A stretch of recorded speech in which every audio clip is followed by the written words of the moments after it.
이 말씀 대할 때마다 어떤 느낌을 가지십니까? 야, 이런 공동체, 이런 사회가 다 있나? 라고 하는 그런 경이로운 느낌도 있지만, 이건 성경에서나 다루는 문제지, 자본주의 사회를 살아가고 있는 현대의 그리스도인들에게 이 말씀은 적지 않게 부담이 되고 또 역효과를 가져다 주는 그런 말씀이기도 합니다. 도대체 이게 가능한 일이나? 역사적으로 이미 공산주의는 실패했고, 공산주의가 가졌던 그 이상이 이 말씀에 근거하고 있다라고 사람들이 자꾸 말을 하니까 이걸 자꾸 강조하는 것은 공산주의 같고, 그리고 이렇게 인위적으로 그냥 획일적으로 모든 물건을 서로 통용하고 자기 재물을 조금이라도 자기 것이라고 하는 이가 없다, 철저하게 이타적인 이 본문 말씀은 우리가 따를 수 있는 말씀은 아니다.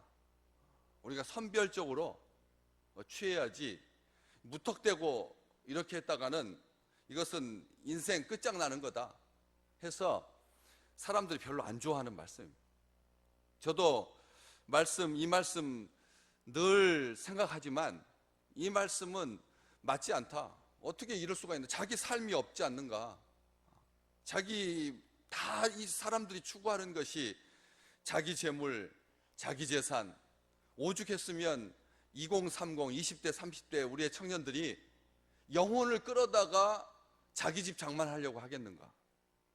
나라에서 이런 기본적인 것들이 다 해결되고 해소된다면 이 나라는 굉장히 발전할 것 같은데, 많은 사람들이 인생의 한 10년에서 20년을 집장만 하는데 써야 된다면 하나님 이 나라가 공장 찍어내듯이 돌려서 그래서 집을 싹 다 공급하면 그때부터 사람들은 그걸 바탕으로 해서 출발할 수 있을 것이니까 훨씬 더 강력한 국가가 될 텐데 해서 이 포퓰리즘으로 사람들의 마음을 빼앗고 사람들의 정신을 빼앗는 그런 일들이 서서히 꿈틀대고 있거든요.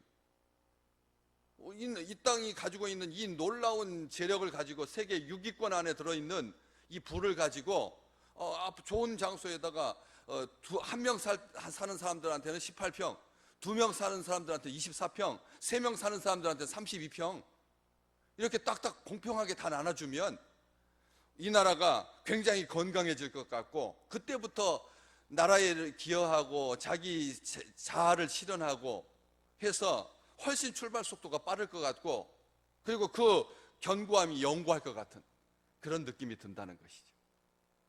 과연 이 말씀이 그렇게 사람들한테 재산을 다 나눠주면 모든 사람들이 평등해지고 모든 사람들이 부의 균형을 이루어서 전부 다 역량을 발휘하고 하나님 나라와 하나님의 의를 구하는 거냐? 이 말씀이 진정 그런 의미냐는 것이죠.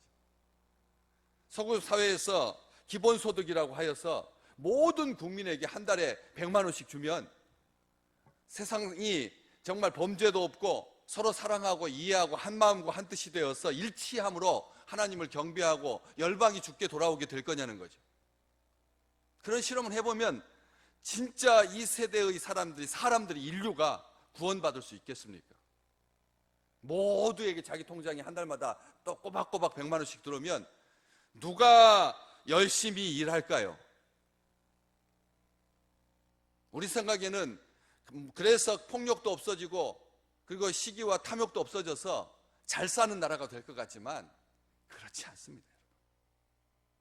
사람들이 이건 헛된 이 망상이고 악한 영이 심어주는, 우리 주님께서 그렇다면 이 땅에 오셨을 때 날마다 오병이어의 기적을 베푸셨어야죠. 안 그렇겠습니까?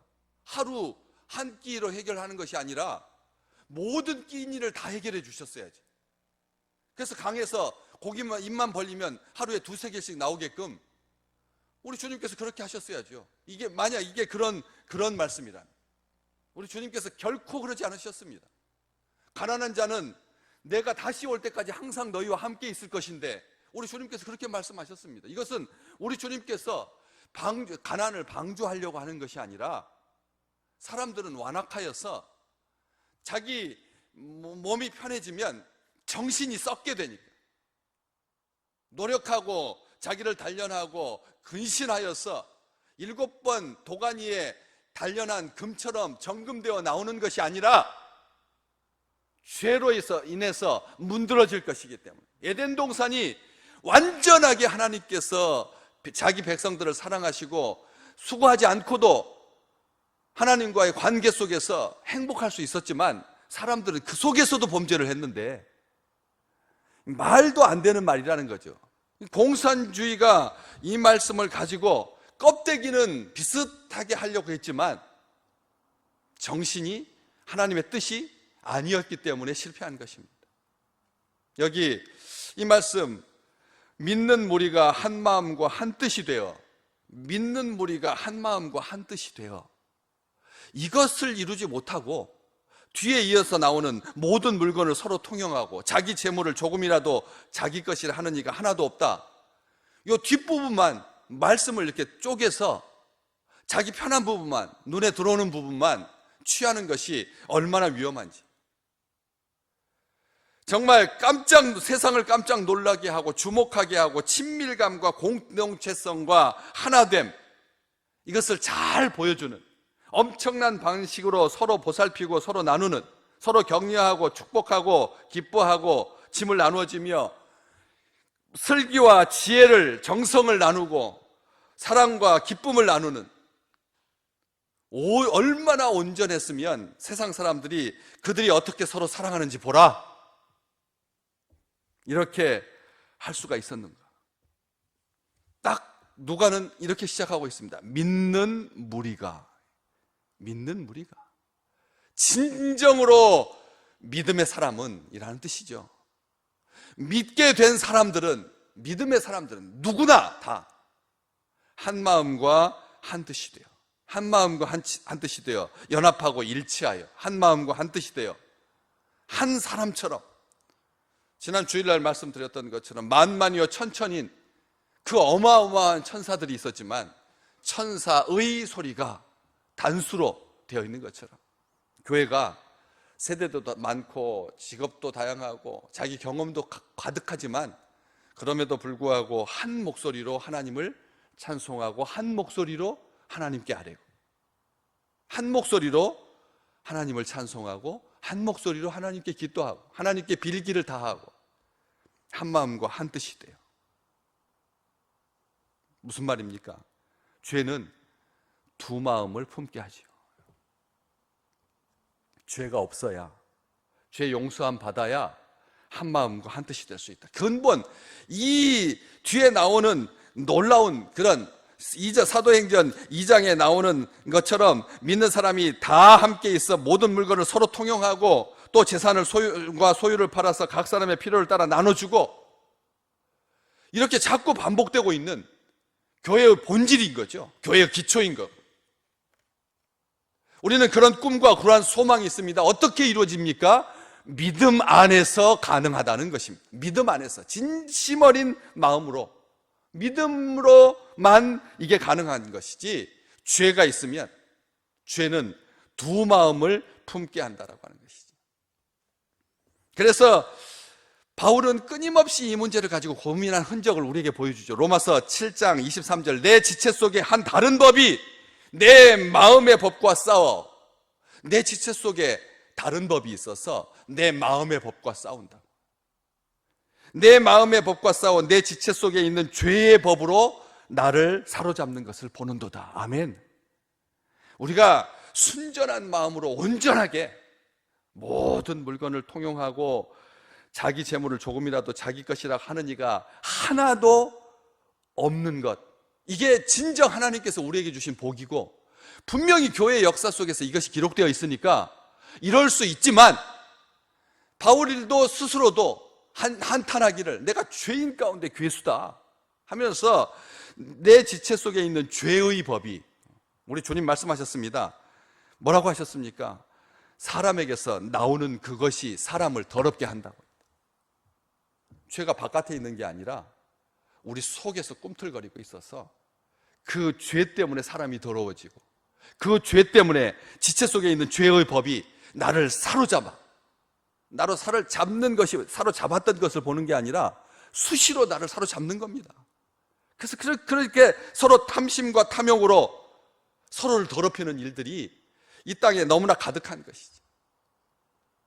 그래서 로마서 7장 19절, 내가 원하는 바 선은 행치 아니하고 도리어 원치 않는 바 악을 행하는도다 한탄했던 것입니다. 죄가 이런 모든 하나님의 축복을 누리지 못하게 하는 것이죠. 서로 물건을 통용하고 서로의 필요를 아는 것. 35절, 사도들의 발 앞에 두매 그들이 각 사람의 필요를 따라 나누어 줍니다. 서로의 필요가 보이기 시작하는 건 언제부터입니까? 하나님의 법이 승리할 때, 하나님의 법이 육신의 법을 이길 때, 죄의 법을 이길 때, 넘어설 때 그게 가능한 것이죠. 진정한 가족 속에서도 이런 일들이 이루어지기 어렵지 않습니까? 내 가족 속에, 내 자녀 속에서도, 내 부모 속에서도 이러한 일들이 이루어지기 어려워서 얼마나 많은 파탄들이 있습니까? 얼마나 많은 완악함이 있습니까? 믿음이 그것을 가능하게 한다는 것이, 믿는 무리가 한 마음과 한 뜻이 되는 것. 그런데 맞습니다, 주님. 진정으로 믿는다면 이게 가능할 줄로 믿습니다. 우리는 그렇게 고백을 합니다. 그런데 이 33절이 우리에게 놀라운 비밀을 하나를 온전하게 보여주고 있죠. 사도들이 큰 권능으로 주 예수의 부활을 증언하니 무리가 큰 은혜를 받아. 아멘. 어떨 때 이러한 일들이, 그중에 가난한 사람이 없으니 밭과 집 있는 자는 팔아서 그 판 것을 새 값을 가져다가 사도들의 발 앞에 둘 수가 있느냐? 그들이 각 사람의 필요를 따라서 나누어 줄 수가 있느냐? 어떨 때, 뭐 했을 때, 뭐가 이렇게 이런 교회를, 이런 하나님의 나라를, 이런 천국을 가능하게 했습니까? 큰 권능으로 주 예수의 부활을 증언했을 때, 다시 말하면 부활신앙으로, 그래서 땅에다가 가치를 두지 않게 되었을 때, 육신의 욕심을 따라서 이 지상에 있는 것으로 연연해야 하지 않게 된다는 것이, 뭐 할 때요? 하나님의 말씀을 받고 큰 은혜를 받게 되면, 사랑하는 귀한 믿음의 식구들이요, 우리에게는 하나님 나라에 대한 산소망으로 가득한 귀한 은총이, 큰 은혜가 날마다 더하시기를 주님의 이름으로 축복합니다. 내 재산을 팔아서 어떻게 나누지? 이거 아까운데, 내가 지금 이렇게 헌신하고 이렇게 충성하는 것, 내 자녀들을 위해서 수고하고 이렇게 평생을 모은 건데 이것을 어떻게 나누지? 그걸 목적 삼아서 이게 있는 게 아니라는 거예요. 이게 자기 전 재산을 기부하라고 하나님께서 오늘 나에게 주신 말씀이 아니라는 거예요. 먼저 믿는 무리가 한 마음과 한 뜻이 됩니다. 그리고 사도들이 큰 권능으로 주 예수의 부활을 증언했을 때, 무리가 큰 은혜를 받으면 이것은 문제될 것이 없다는 것입니다. 그것은 하나님께서 다 알아서 하십니다. 하나님께서 그 마음을 움직여 주신다는 거예요. 하나님께서 이 천국의 기쁨으로 충만하게 하시고, 성령이 충만하게 하시고, 말씀이 충만하게 하시고, 믿음이 충만하게 하셔서 하나님이 원하시는 것이 무엇인가를 생각하게 한다는 것입니다. 목사님이 내 재산 뺏으려고 작심하셨나 보다. 그게 아니라 하나님의 사랑으로 넘쳐나서 하나님의 뜻을 이루는, 하나님의 나라를 이루는 주의 백성, 그 본질을 기억하시기 바랍니다. 이게 하나님의 뜻입니다. 우리가 하나님의 은혜 가운데 큰 은혜를 받는, 조각 은혜, 부스러기 은혜, 어쩌다 은혜가 아니라 날마다 매 순간 부활의 기쁨으로 가득하고 천국의 소망으로 가득하여 하나님께 영광이 되고 하나님의 기쁨이 되며 하나님의 자랑이 되고, 하나님의 은혜가 우리 믿음의 식구들에게 늘 강물같이 흘러서 하나님의 것을 기뻐하는, 내 모든 것이 하나님의 것이고 하나님께서 내 평생 일하는 소의 입에다가 망씌우지 아니하시는 하나님의 은총이 날마다 더하시기를 주님의 이름으로 축복합니다.